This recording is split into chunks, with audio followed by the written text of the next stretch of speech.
નમસ્કાર. ઓમ વક્રતુંડ મહાકાય સૂર્યકોટિ સમપ્રભુ નિર્વિઘ્નમ કુરુ મે દેવ સર્વ કાર્યેષુ સર્વદા.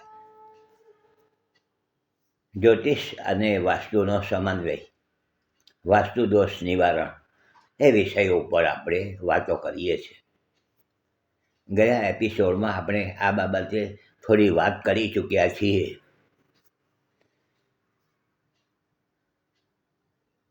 તમે આ જોતા હો તો તમે ચોક્કસ બીજા લોકોને જોવાની પણ ભલામણ કરજો. એના ત્યાં કદાચ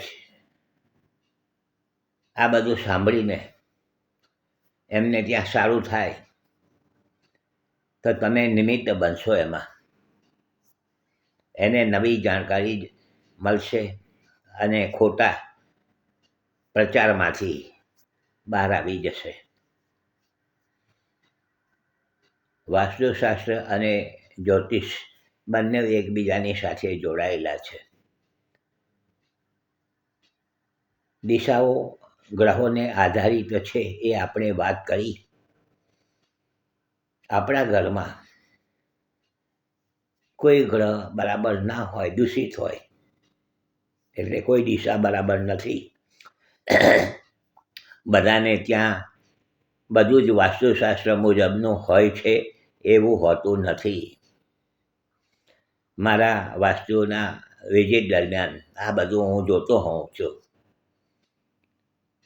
દરેક જગ્યાએ જ્યાં જ્યાં જોવા જાઉં છું ત્યાં કંઈક ને કંઈક રીતે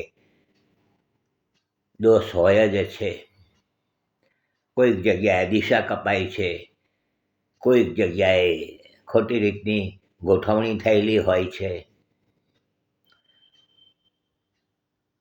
કેટલીક વખત જે વસ્તુ જ્યાં કરવી જોઈએ, રાખવી જોઈએ તે નથી રાખતા. પોતાની સગવડ મુજબ ઘરમાં ગોઠવણી કરતા હોય છે. તો મેં જેમ કીધું કે ગ્રહ અને દિશા એકબીજાની સાથે જોડાયેલા છે. તો આપણે ગ્રહ અને દિશાના અનુરૂપ આપણા ઘરની ગોઠવણી કરીએ. જે સામાન છે તે તો મોટાભાગના વાસ્તુ દોષ નિવારણ થઈ જાય છે.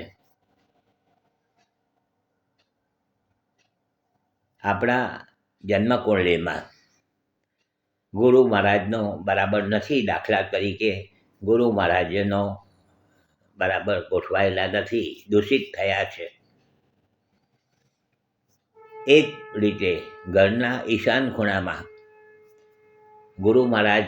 ગુરુનો ગ્રહનો અમલ છે, આપણે વાત કરી, અને એ પણ દૂષિત હોય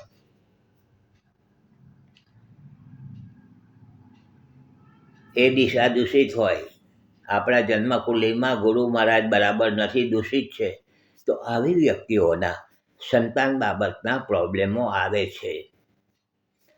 ભાગ્યમાં રૂકાવટ આવે છે. ઉંમરલાયક સંતાનો થઈ ગયા હોય છે છતાં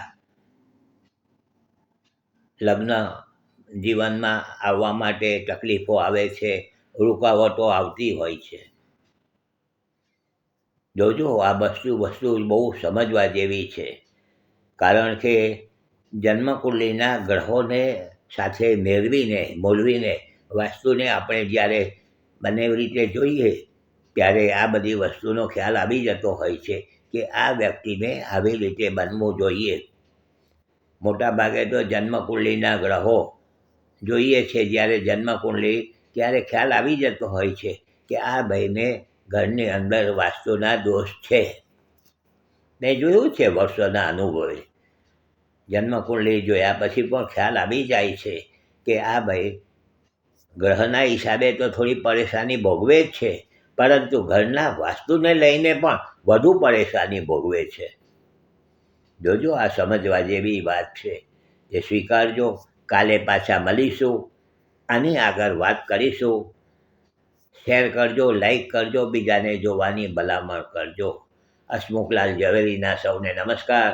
જય શ્રી કૃષ્ણ. ઓમ નમઃ શિવાય.